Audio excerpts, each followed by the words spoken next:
Hello students, आप लोगों का बहुत बहुत स्वागत है हमारे यूट्यूब चैनल पे। और एक बार पुनः आज जो सलूशन चल रहा है उसके अगले कड़ी में बीच में कुछ दिन स्पेस रह चुका है, एक भी वीडियो अपलोड नहीं हो पाया है टाइम ना होने के कारण। लेकिन अब पुनः हम लोग स्टार्ट करेंगे और अब से खूब बड़ी वीडियो नहीं पड़ेगी, 10 मिनट 15 मिनट की वीडियो पड़ेगी, छोटी छोटी वीडियो पड़ेगी ताकि देखने में भी और समझने में भी अच्छे से समझ में आ जाए। तो चलिए स्टार्ट करते हैं। बोर्ड पे आप लोगों को दिख रहा होगा कि हमें आज कौन सी थ्योरी को पढ़ना है। तो पढ़ना है मोलरता यानी कि मोलैरिटी। तो हमें क्या पढ़ना है? मोलरता। अब मोलरता किसे कहते हैं इसको जानने से पहले मैंने बोर्ड पे इसलिए सबसे पहले लिख दिया कि कम समय में हम ज़्यादा थ्योरी को टच कर सकें। तो चलिए स्टार्ट करते हैं। और स्टार्ट करने से पहले जो लोग भी मेरे चैनल पे फर्स्ट टाइम विजिट करें वो लोग मेरे चैनल को सब्सक्राइब करें और बेल आइकन दबाना न भूलें ताकि फर्स्ट टाइम जो वीडियो अपलोड किया जाए वो सबसे पहले आपके पास तक पहुंच सके। ठीक है, तो चलिए स्टार्ट करते हैं और इसको समझते हैं अच्छे से। मोलरता किसे कहते हैं? ये बोल रहा है मोलरता किसे कहते हैं? किसी बिलियन के, यानी कि बिलियन कोई भी हो, चूंकि हम लोग पहले से जानते हैं कि बिलियन में बिले और बिलायक दोनों उपस्थित होते हैं। ठीक है, किसी बिलियन के 1 लीटर में, यानी कि बिलियन हमें 1 लीटर चाहिए, ml में नहीं, ml में अगर होगा तो उसे हमें पुनः लीटर में लेकर जाना ही पड़ेगा। तो ये बोल रहा है कि किसी बिलियन के 1 लीटर में घुलित, यानी कि जो घुल गया हो, कौन? बिले के मोलों की संख्या। किसी बिलियन के 1 लीटर में घुलित बिले के मोलों की संख्या, ये याद रखना है, मोलों की हमें संख्या को उस बिलियन की मोलरता कहते हैं। क्या कहते हैं? उस बिलियन की मोलरता कहते हैं। और इसे ये ध्यान में रखना है कि इससे हम लोग किससे प्रदर्शित करते हैं? तो कैपिटल M से प्रदर्शित करते हैं, प्रदर्शित करते हैं। किसे? तो कैपिटल M से इसे क्या किया जाता है? प्रदर्शित किया जाता है। किसे? मोलरता को किससे प्रदर्शित करते हैं? कैपिटल M से। अब चूंकि हमने यह पढ़ा कि कोई भी बिलियन हो और 1 लीटर में घुलित बिले के मोलों की संख्या, अब चूंकि एक तो प्रॉब्लम क्रिएट कर रहा है, मोलों की संख्या को हम कैसे ज्ञात करेंगे? अगर माना कि एक बिले है तो उसके मोलों की संख्या को हम लोग कैसे फाइंड करेंगे? तो ये होता है, यहां पढ़ लेना है कि मोल की संख्या बराबर मोल की संख्या बराबर होता है भार। यानी कि हम अब चूंकि हमें निकालना किसका है? बिले का निकालना है। तो बिले के मोल की संख्या बराबर, किसी का भी हो लेकिन हम बिले का यहां पे लिख रहे हैं, बिले के मोल की संख्या बराबर बिले का भार और बटे में क्या लिखेंगे? बिले का अणुभार। आगे बात समझे, बिले का दिया हुआ भार और उस बिले का अणुभार। आगे बात समझ में, यानी कि 1 लीटर में घुलित बिले के मोल की संख्या। और मोल की संख्या कैसे निकालेंगे? तो बिले का भार बटे में बिले का अणुभार। इससे हम लोग क्या करते हैं? मोलों की संख्या को फाइंड करते हैं और फाइंड करने के बाद हम मोलरता को फाइंड करेंगे। ठीक है, तो मोलरता किसे कहते हैं? किसी बिलियन के 1 लीटर में घुलित बिले के मोलों की संख्या को हम लोग क्या बोलते हैं? मोलरता बोलते हैं। और मोलरता लीटर में आता है, मोल प्रति लीटर। यानी कि हम यह लिख सकते हैं इसका जो मात्रक होगा, मात्रक वो क्या होगा? तो मोल प्रति लीटर क्या होना चाहिए? तो मोल प्रति लीटर होना चाहिए। आ गई बात समझ में? तो मोलरता बराबर क्या होता है? ठीक है, मोलरता बराबर क्या होता है? तो चलिए तो यहां पे लिखते हैं मोलरता, और ये क्या होगा? कैपिटल M बराबर, यहां लिखा जाएगा बिले के मोलों की संख्या और इसके बटे में होगा। अब ध्यान से बस ये समझना है, जो हमारा परिभाषा है उसी के अनुसार हमें चलना है। देखिए हमने बस ये लिखा 1 लीटर में घुलित, अब हमारा सॉल्यूशन कैसा है कैसा नहीं है ये हमें याद है।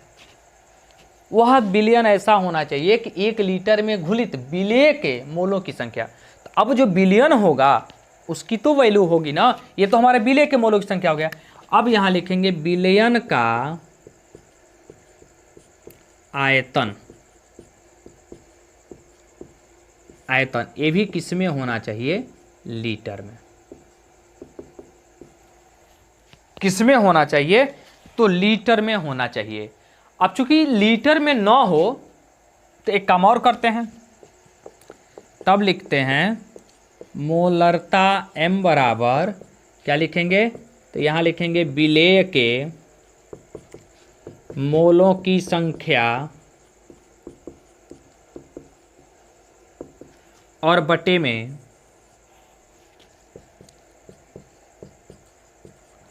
विलयन का आयतन और ml में। तो यदि ml में होगा तो हम क्या कर देंगे, जब 1000 से हम गुणा करा देंगे तो यह किस में बदल जाएगा? लीटर में बदल जाएगा। आई बात समझ में? तो मोलरता किसे कहते हैं? तो किसी विलयन के 1 लीटर में घुलित विलेय के मोलों की संख्या को उस विलयन की मोलरता कहते हैं। ठीक है, तो आप इसे नोट करो, तब एक एग्जाम्पल देखते हैं, तब आ जाएगा समझ में।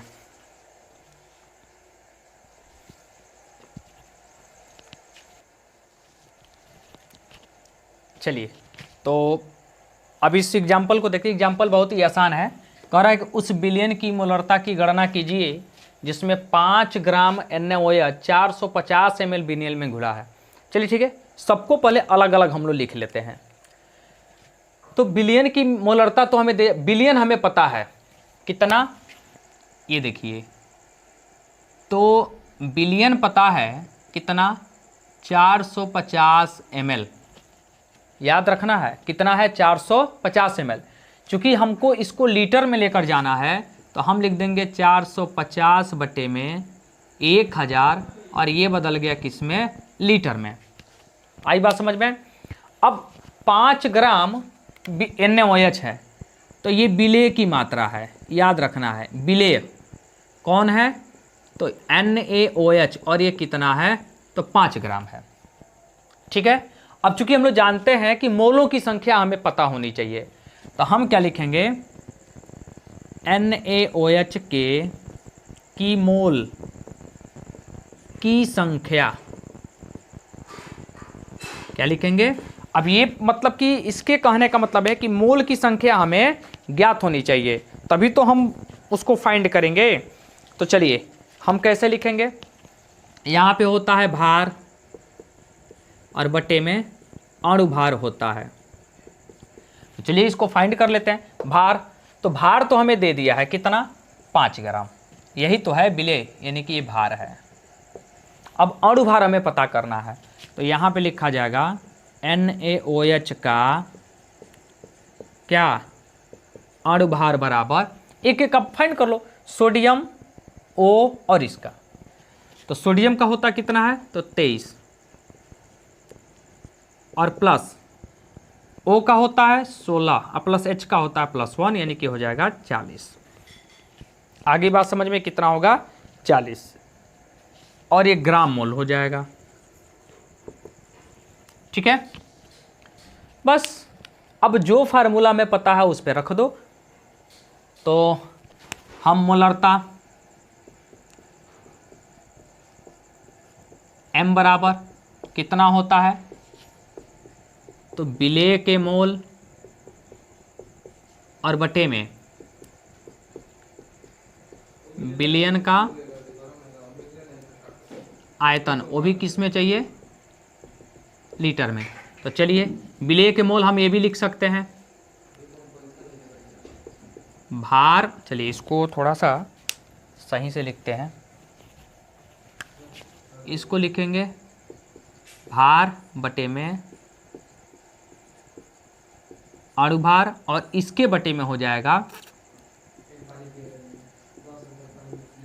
विलयन का आयतन।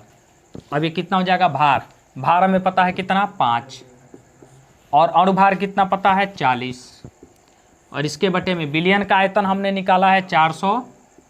50 बटे में कितना 1000। तब इसको एक लाइन हम क्या करेंगे, ऊपर वाले को इतना तो सोल्यूशन आप लोगों को पता होगा, और बटे में कितना हो जाएगा 450। एक काम कीजिए, 00 से 00 हमारा कैंसिल हो जाएगा। चलिए ठीक है, 5 से इसको कैंसिल कर दीजिए 9 टर्म में, 2 से इसको कैंसिल कीजिए और इसको 5, यानी कि अब छोटे से पार्ट में कर देंगे तो ऊपर हो जाएगा ओनली 5 और बटे में हो जाएगा कितना 18। ये ध्यान देना है, बटे में कितना हो जाएगा 18। अब इसको थोड़ा सा काट पीट कर लेते हैं, डिवाइड तो जाएगा नहीं, तो पहले ये किस में चला जाएगा डेसिमल में, तो ये लग गया 0 और दशमलव, 50 हो जाएगा, 18 दूना कितना हो जाएगा 36। अब 2 दशमलव यानी कि 0 दशमलव कुछ समथिंग आएगा, ठीक है, कुछ समथिंग आ रहा है, तो यानी कि अगर कल्पना के अनुसार अगर देखा जाए तो 2 8 18 7 8 आएगा, 7 8 मोल, ठीक है, कितना आएगा 7 8 मोल, या इसे लिख सकते हैं मोलर, ठीक है, ठीक है, इसे मोलर भी लिख सकते हैं या इसे मोल प्रति लीटर भी लिखा जा सकता है, ऐसे मोल प्रति लीटर, ठीक है। तो आप इसे नोट करो, तब हम आगे बढ़ते हैं।